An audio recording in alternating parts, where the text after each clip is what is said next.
Hi there, Misfits. This is Kate. And this is Kevin. Welcome to Horrorwood.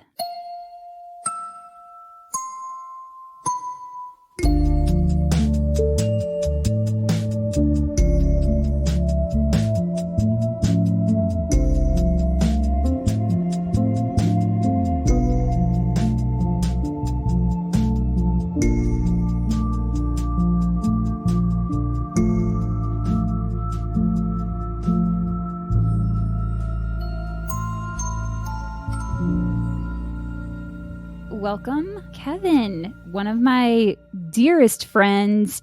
I've actually known you pretty much since I moved back to Chicago. That's true. Yeah, I moved here in 2014 and we met at Timeline. Working the old front of house. Front of house. Oh my gosh. Kevin and I often exchange skincare recommendations, and I have one for you today. What is it? Tell me. I almost told you, when did we go see the show? Friday night? Friday night, yeah. I almost told you that night, but then I was like, no, I'm going to save it for the pod. It's the Texture Tonic by Tatcha.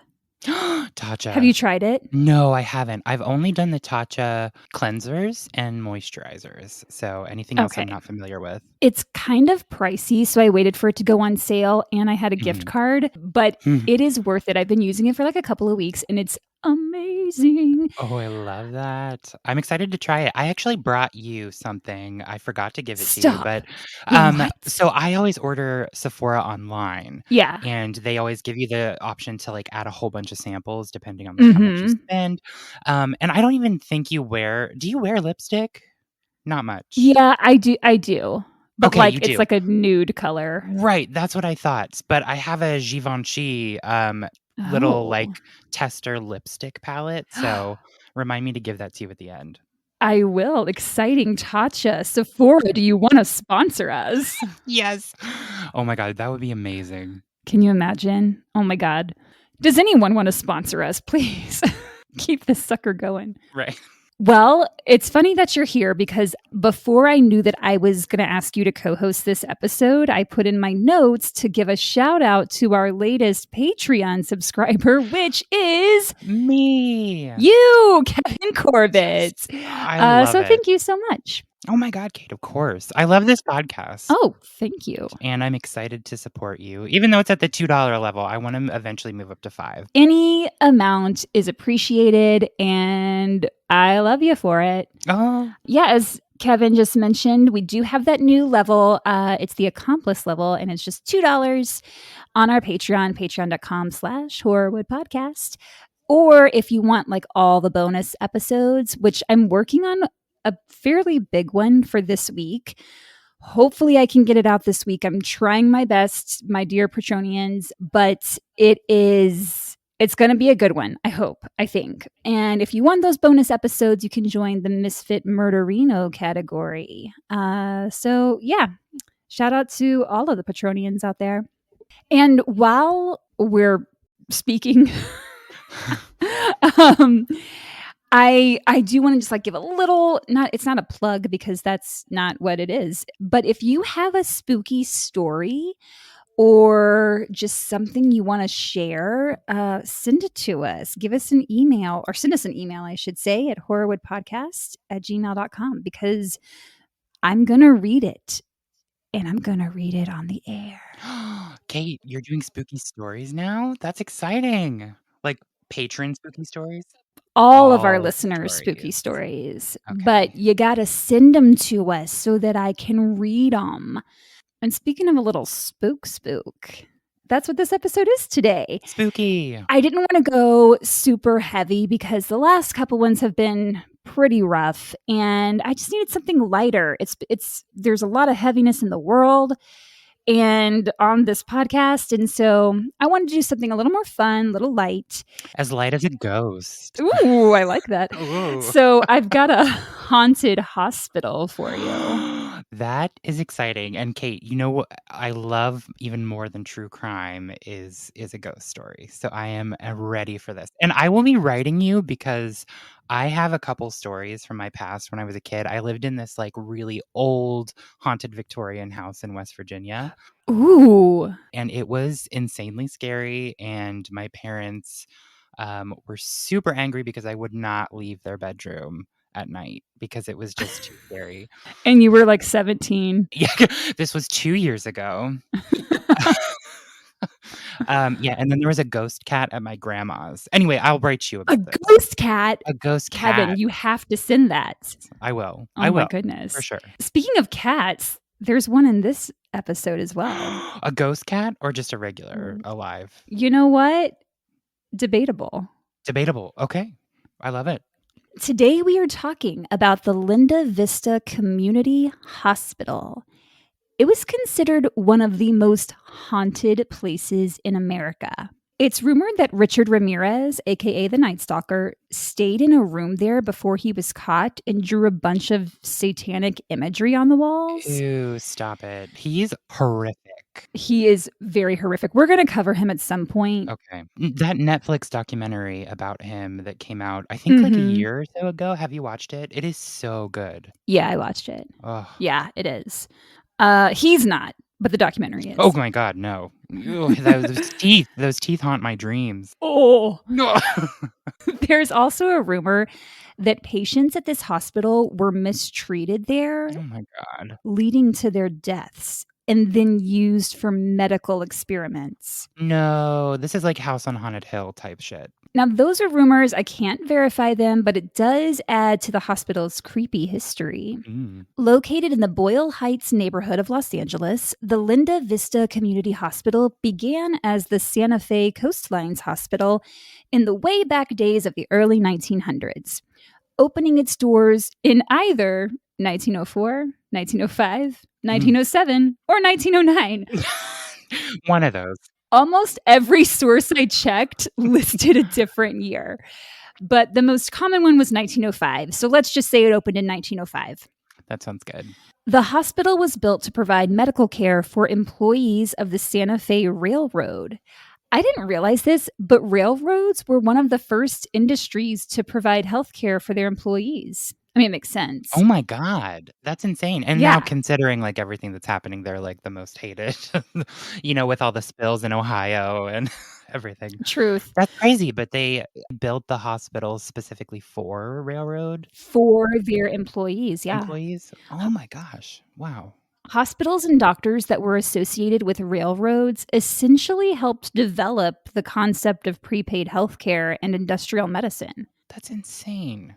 Although it really shouldn't be up to your boss to determine what kind of healthcare you receive. Hashtag Medicare for all. But anyway, it's just an interesting fact. Right. Because of its significance to the industry of health and medicine, in 2006, the hospital was listed on the National Register of Historic Places in Los Angeles. Whoa. Did you live nearby, Kate? Because I know you used to live in LA. I did used to live there. I did not live near that area. But the thing is, here's what sucks is... Okay. I wasn't into true crime when I lived in LA. My passion for it came later.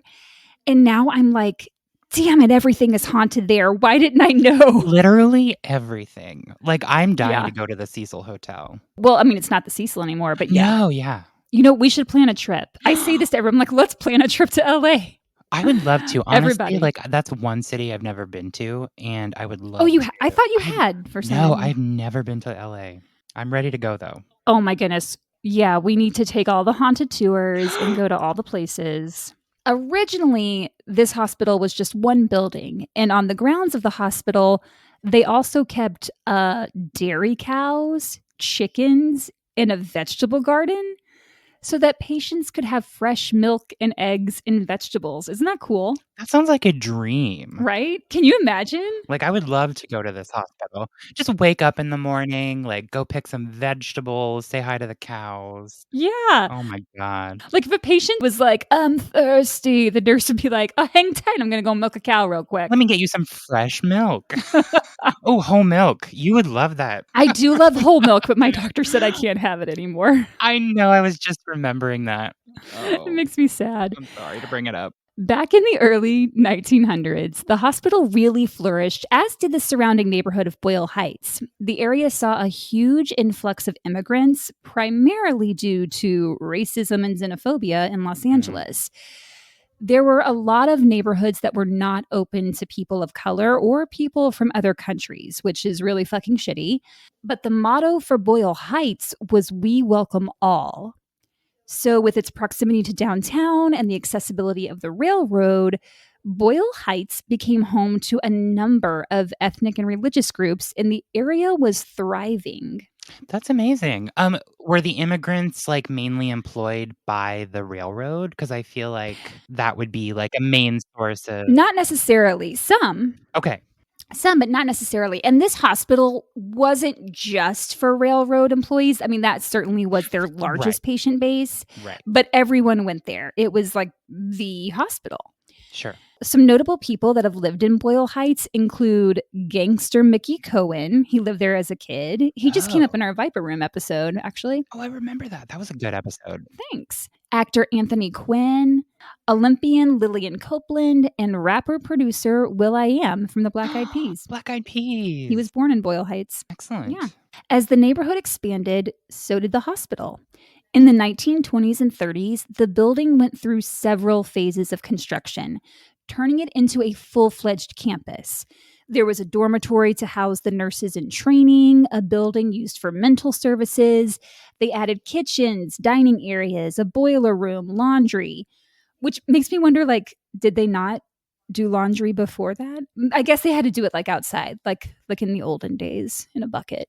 Ooh, amongst the cows with those little, like, things that you push clothes against, the boards, whatever. Yeah, can you imagine like soiled sheets and having to hand wash those? Ew, like, especially hospital sheets. I'm feeling like those, That's what I'm saying. really get sanitized. Not back then. Burn those suckers. But Right. anyway, Just blood, just light blood, pink blood stains all over everything. It was a joyous time. everything was connected to the main building through underground tunnels, which is cool. The expansion meant the hospital could hire more staff and take in more patients. Eventually, the Santa Fe Coastlines Hospital was renamed the Linda Vista Community Hospital. Linda Vista is Spanish for beautiful view. The building sits at the top of a hill that overlooks Hollenbeck Park and Hollenbeck Lake, and it does have incredible views of downtown LA, or at least at that time it did. Despite the fact that the community seemed to be prospering, it wasn't immune to the effects of the Great Depression and war. And unfortunately, racism and xenophobia continued to be a major issue. Damn. Boyle Heights was subjected to redlining, which was a super racist government-led system of segregation that began in the 30s. During the Great Depression, homes weren't being built, which led to a housing shortage, and people everywhere, regardless of skin color, were losing their homes. So under the president's New Deal, housing projects were built, and both the builders and the residents were subsidized by the government as long as those residents were white. Stop it. We're a pretty shitty country. What the fuck? That sucks. So the government looked at neighborhoods that were diverse, made up primarily of people of color, and said, this area is too hazardous for investors. These folks aren't white. Let's make it super hard for them to get a loan or buy a home. So that's essentially what redlining did. Banks would not insure mortgages to areas that were redlined. The Federal Housing Administration wrote down their racist views in a publication called the Underwriting Manual. And in it, in regards to the newly built, predominantly white neighborhoods, it states, quote, incompatible racial groups should not be permitted to live in the same communities. Incompatible racial groups. How fucked up is that? No, Yeah. this is insane. You know what sucks is, like, I feel like some of these practices still trickle down into, cities today. Oh, 100%. It has had lasting effects. Ugh. What's the makeup of I mean, you'll probably get to this, but, like, what's the makeup of that neighborhood today? Today, it's mostly Latino. Okay. In an article for the LAist, Liz Ohanesian, I hope I'm not mispronouncing your last name, Liz, writes, quote, "The diversity of Boyle Heights was considered dangerous, and that had long-standing ramifications for the neighborhood and the people who lived there." Betsy Kalin, who directed the documentary East LA Interchange, said that Jewish people who previously had not been allowed to live in West LA or the Valley were now considered, quote, "kind of white." And these whites only housing projects needed residents. And those residents were subsidized to move there, so Jewish people began leaving Boyle Heights and moving to those areas of LA where they could get loans. It was actually a more affordable option for them in the long run. Then in 1941, we have the bombing of Pearl Harbor. The following year, President Franklin Roosevelt signed Executive Order 9066, a move that would become one of the darkest stains on America's past. The order stripped Japanese Americans of their civil rights. They were removed from their homes and forced to live in war relocation areas. It was known as the Japanese American incarceration.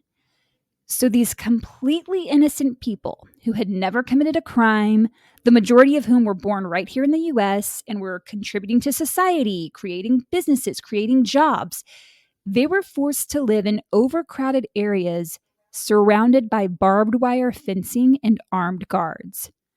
They lost their homes, their property, their businesses, everything. They lost their freedom. That's disgusting, honestly, and I'm ashamed to say I don't think I've heard of that before. I didn't know much about it until I was reading it, or researching this, I should say.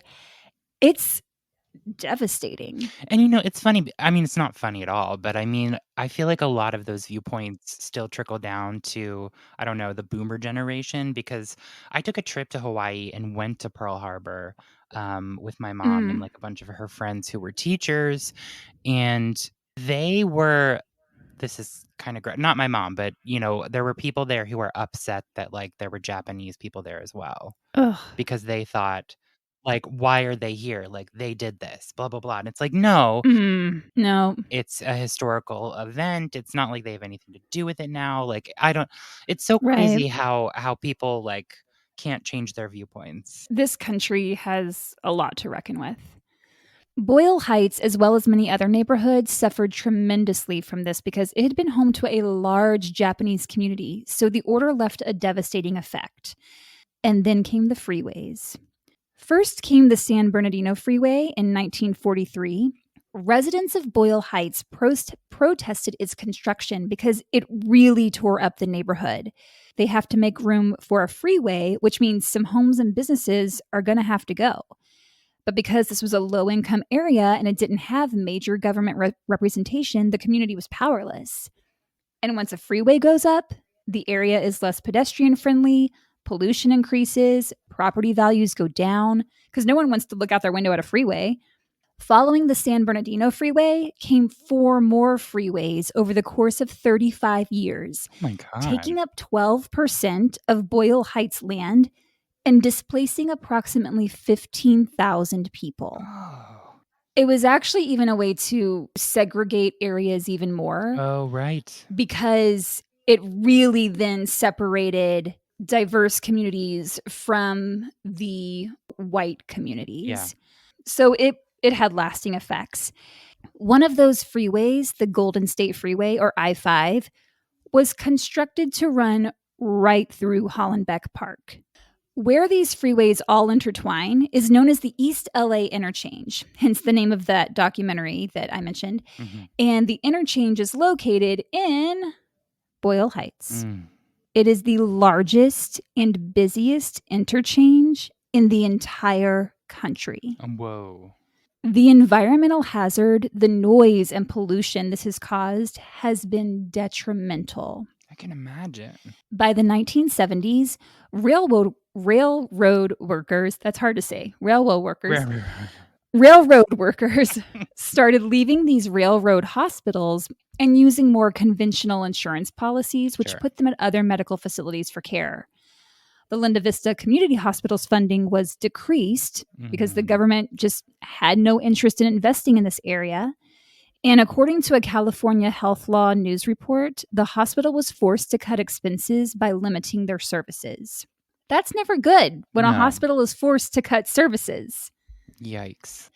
In the 70s and 80s, Boyle Heights saw a big increase in gang activity, which meant Linda Vista saw a big increase in gunshot wound victims and stabbing victims.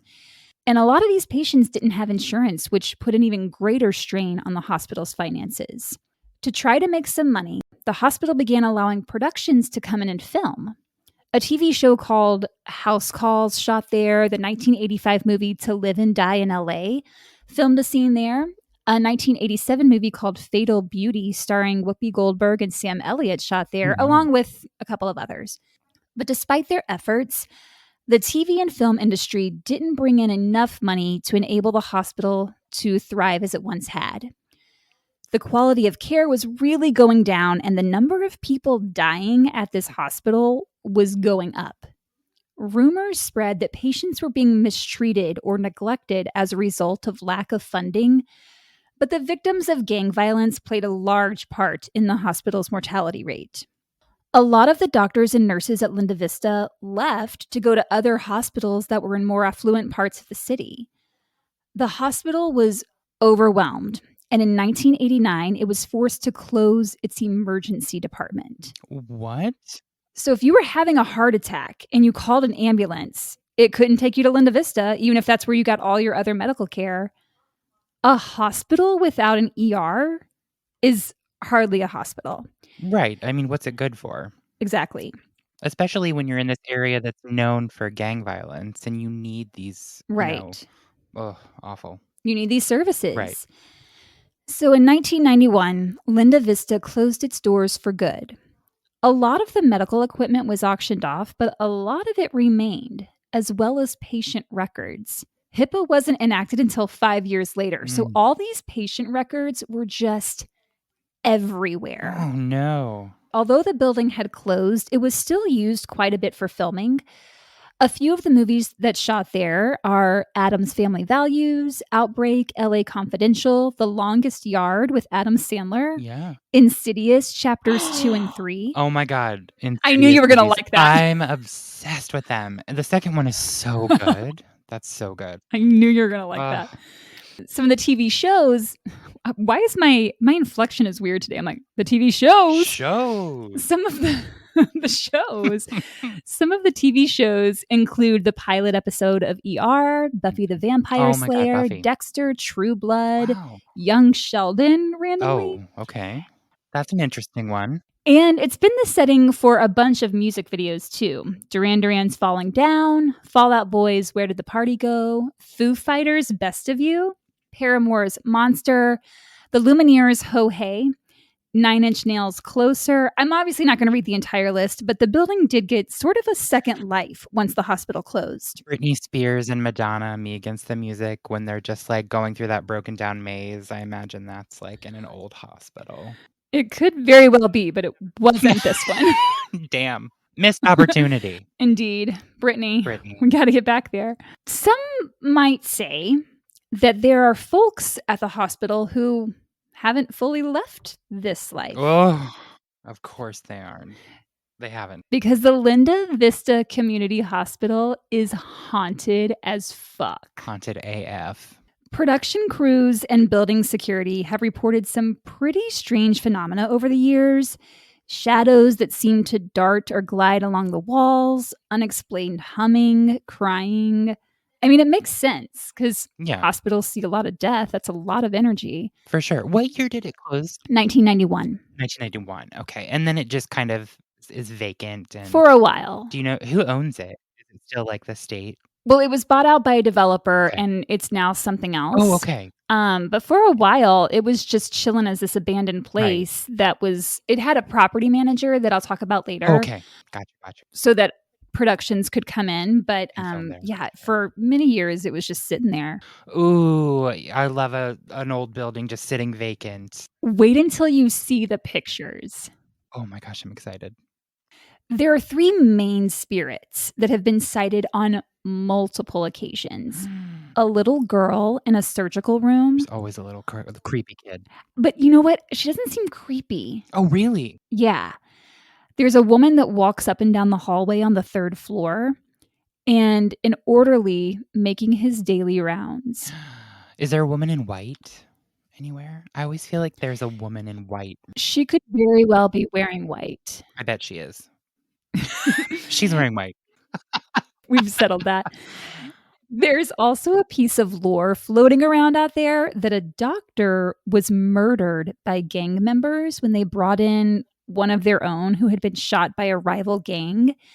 The doctor tried to save the man's life, but he ended up passing away. And supposedly, the gang killed the doctor in revenge. People say they've seen the spirit of the doctor walking the halls.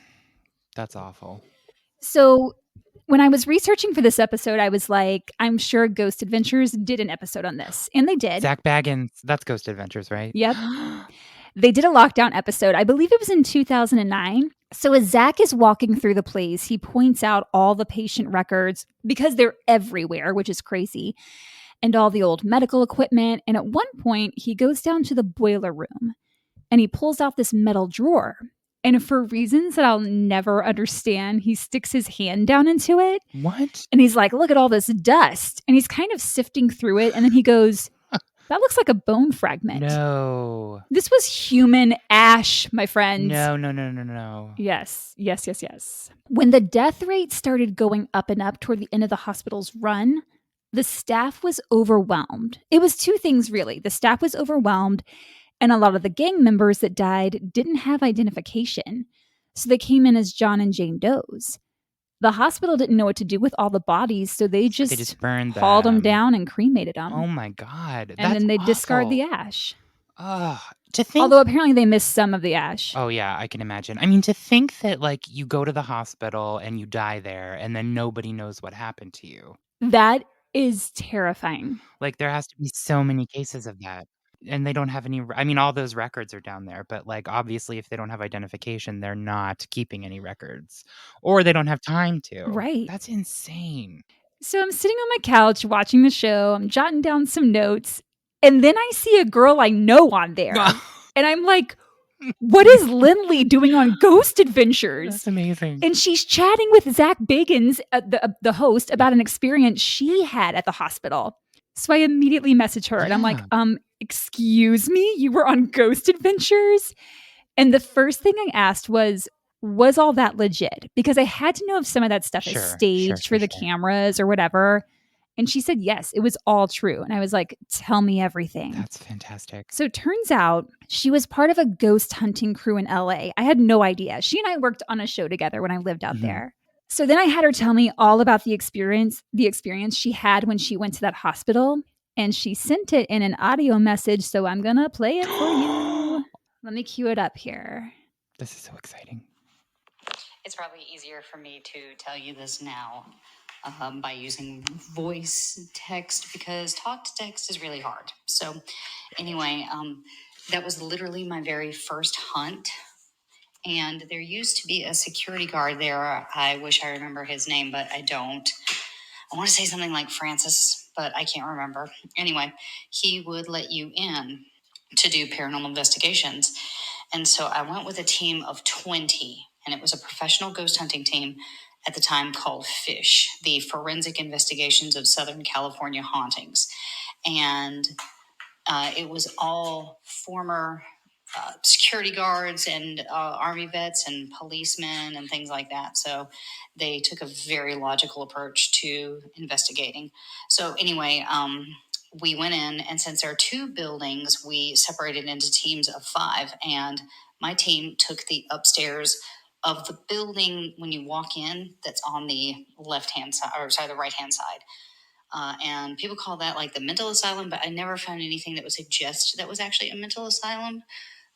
Like there were no padded rooms, there was no immersion therapy or anything like that. So anyway, we took that top floor and we were walking around and we found that one room. And so I went into the room and we had, stuck very close together, but kind of, floating in and out of rooms.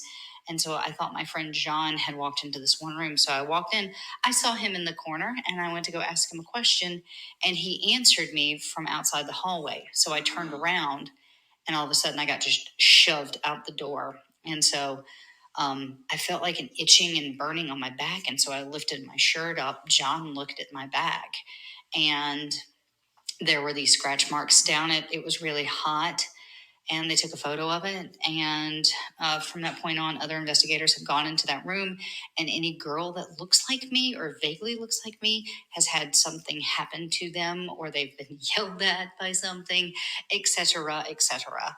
So that room has kind of become a paranormal hotspot. And so they don't know if I triggered it because nothing had ever happened prior to me being in there. But after that, it seemed to get much hotter anytime someone went in that looked like me. So there you go. That is terrifying. What? What? Isn't that insane? Does she still do paranormal investigations? Because, like, I don't know. She doesn't live in LA anymore. Okay. But isn't that wild? And on the show, they show where she lifted up her shirt and you see these, like, there is a photo of like red scratches. Is that not crazy? That is terrifying. And I always, like, having watched so many of those ghost adventure shows, like the scratches apparently, and this, I don't know, if this is true or not, but it's like, it's supposed to be significant of some kind of like demonic or evil entity. Oh. When you get the 3 scratches, because it's like the 3 scratch marks are like the Trinity, like the mockery of the Holy Trinity.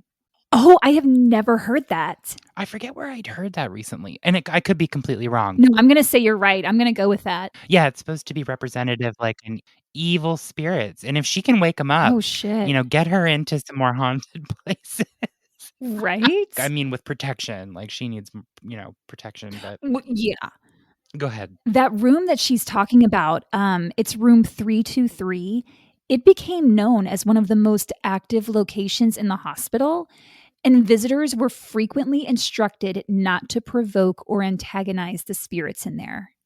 Something went on in that room. That's pretty terrifying to be like, you have to be really careful here because things will happen if you do any kind of provocation or say something wrong. You never want to provoke. Or, I mean, just even look like what she looked like. Yeah, that's so bizarre. It had a type. I wonder what, I mean, does she have does she have brown hair? Like what? She did. So she had, at the time, well, I guess still now, she had short, dark brown hair. So everyone out there, short, dark brown hair. Avoid that area. Avoid room 3. Is it 323? Is that what you said? Oh.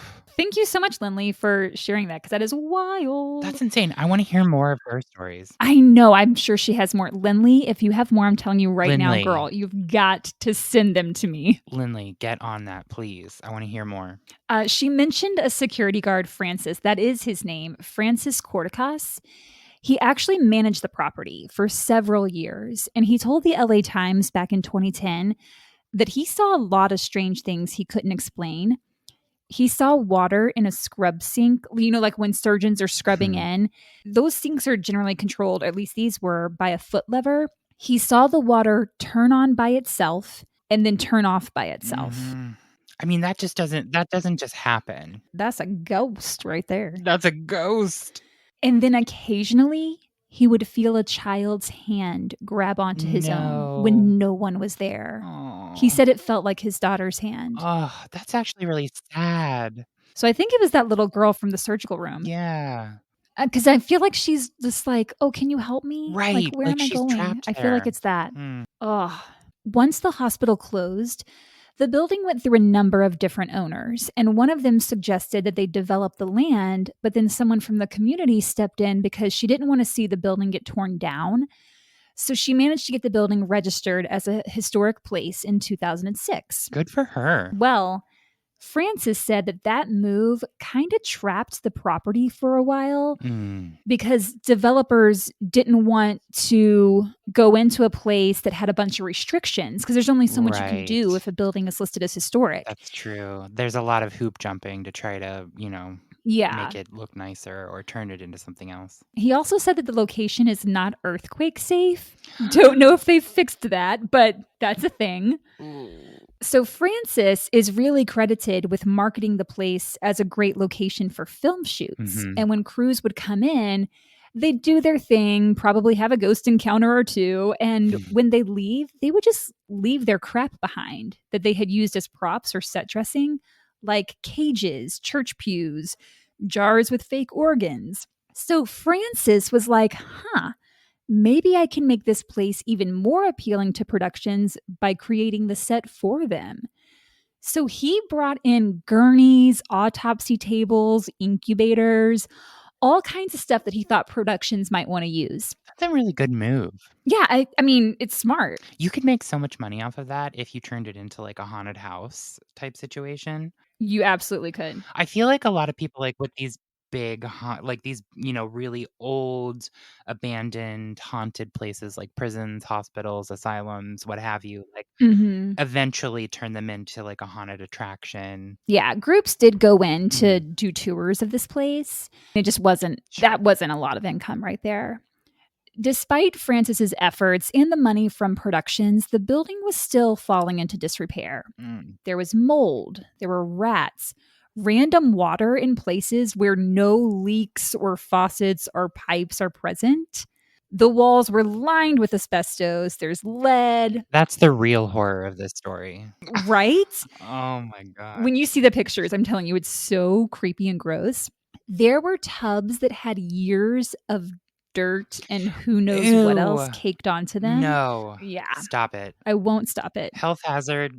Bonnie Temple, who was working as a prop master on a shoot, said, quote, "Everything is fine in most of the building, but there are places where the air suddenly changes." During her time there, she said that on 2 separate occasions, she saw an orderly in a white short-sleeved shirt lurking by the windows. And twice, when a set dresser from her crew walked by that same area, he had to run outside and vomit. That's bananas. When the band in this moment used the hospital to shoot their music video Adrenalize, drummer Tom Haynes said that the local fire marshal refused to go to the upper levels of the hospital to check for code because he was too scared. Oh. The fire marshal. Was no one going to go with him? Guess not. Oh, man. He's like, it's fine. He was just like, you know what? It looks good to me.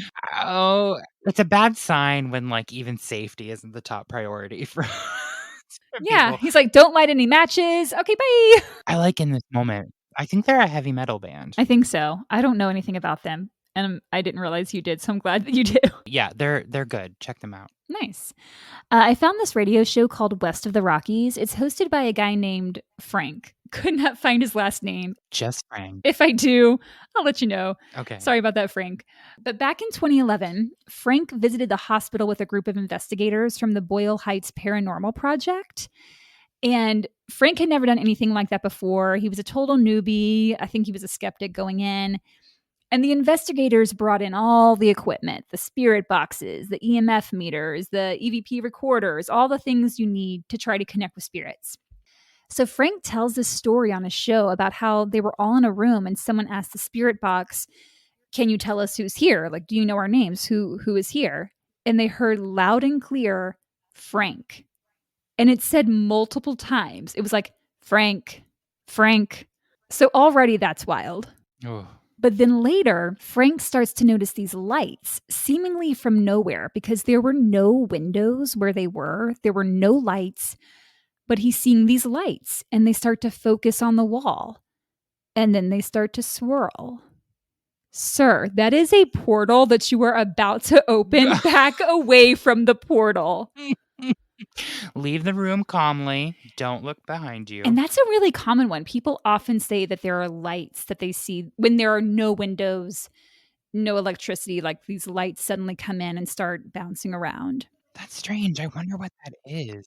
is ghosts. Ghosts. So later, Frank interviewed Richard Berni, who founded the Boyle Heights Paranormal Project. Oh, cool. And he said that his aunt used to work at the hospital in the 70s. And according to her, there was paranormal activity happening even then. Dang. She told Richard that she, along with others at the hospital, would see unexplained shadows. Objects would just straight up move on their own. Elevators would go up and down without anyone pushing any buttons. So it seems these spirits have been around for a while. Interestingly enough, when you said that, Kate, the day that Kate came to pick me up from when I had surgery back in October.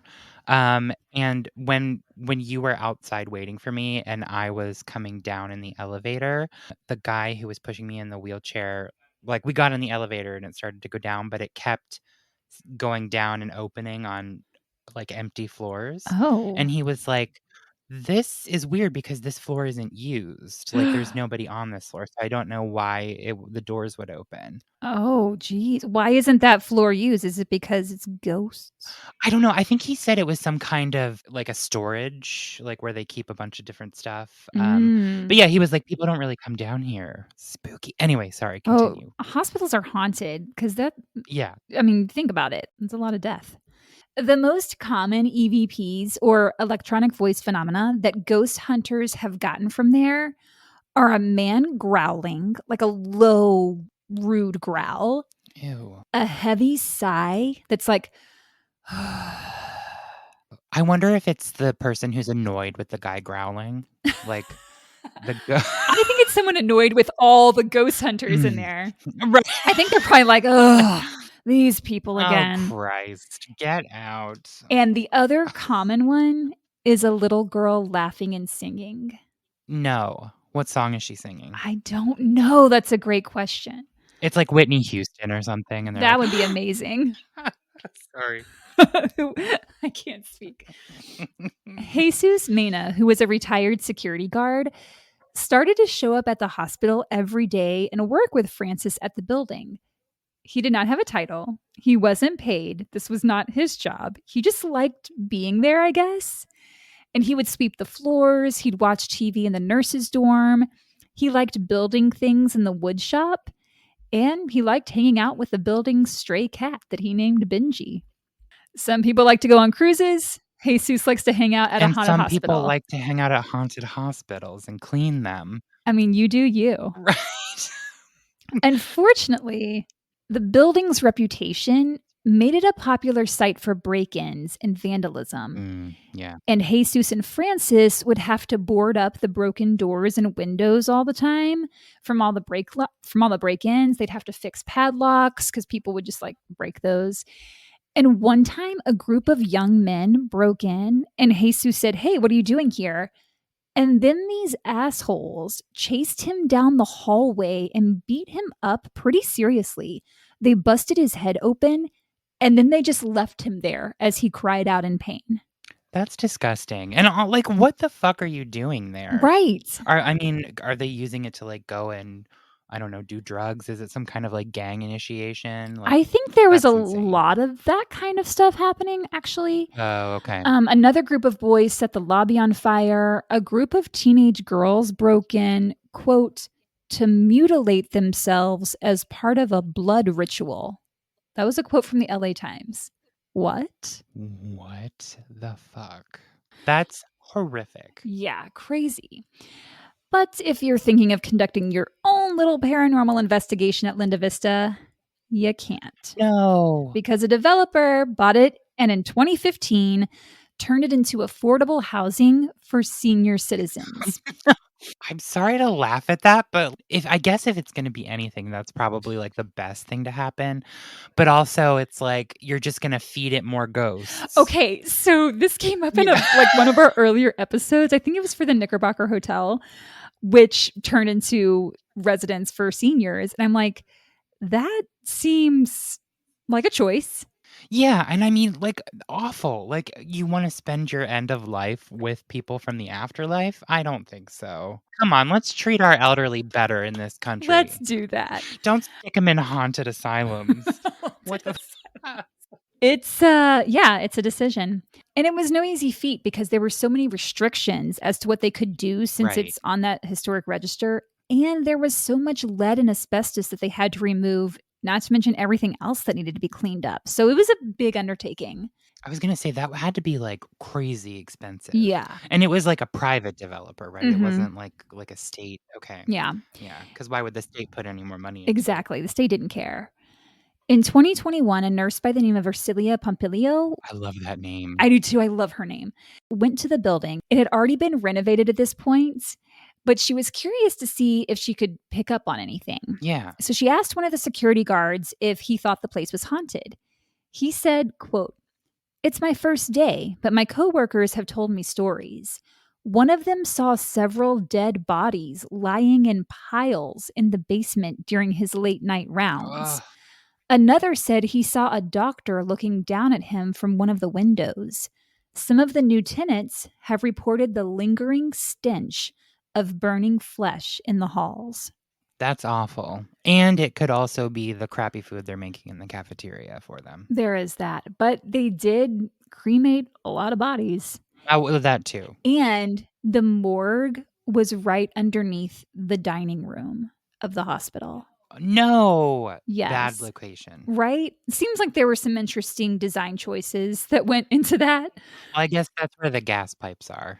Oh, well, you know what? You have a good point. I want to go. I wish we could go there. That sounds amazing. If anybody knows any elderly people who are living there that we could go say hi to. We have some questions. We have a lot of questions. Where's the little girl? Is the guy... Oh my God. Can you imagine the person who's living in 323? They're just getting maimed like faces. Oh my God. You can't do that to people. They did remove that door, which is interesting. Did they? Mhm. Oh, wow. I don't Okay. know what that room is right now. It might be someone's home. Vending machines. Who knows? But I guess since we can't go there, we'll have to find another haunted place to check out.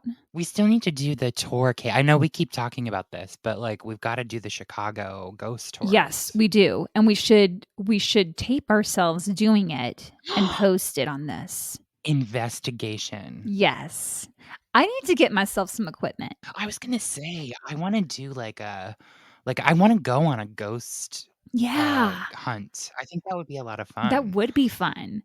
If any of you out there have been to this hospital or have any insight into it, let us know. We want to hear about it. Tell us in the comments. And you can follow us on Instagram, Facebook, and YouTube at Horrorwood Podcast. At Horrorwood Podcast. That's it. Sorry, Kate. No worries. Or you can email us those spooky stories at horrorwoodpodcast@gmail.com. And if you want to hear more, if you want bonus episodes, or if you just want to listen to episodes that don't have any ads, you can join our Patreon at patreon.com/horrorwoodpodcast. Ooh, ooh. Thank you so much to Kevin for being here. You were fantastic. Thank you for having me, Kate. And if any of the ghosts out there, I know in movies like House on Haunted Hill, like sometimes they can reach out through electronics and email, send something in, say, hey, tell us why you're scratching people. You're like, hey, I'm a ghost. Tell us why you're singing in the hallways. What was it like being burned to death? Oh my God. I don't know. That took a Sorry, really that dark was turn. If you're gonna go ghost hunting, just remember, don't hurt other people and don't hurt yourself and don't damage property. Just don't be an asshole. Yeah, don't break in. Don't be an asshole. And maybe avoid blood rituals. I mean, if it's necessary.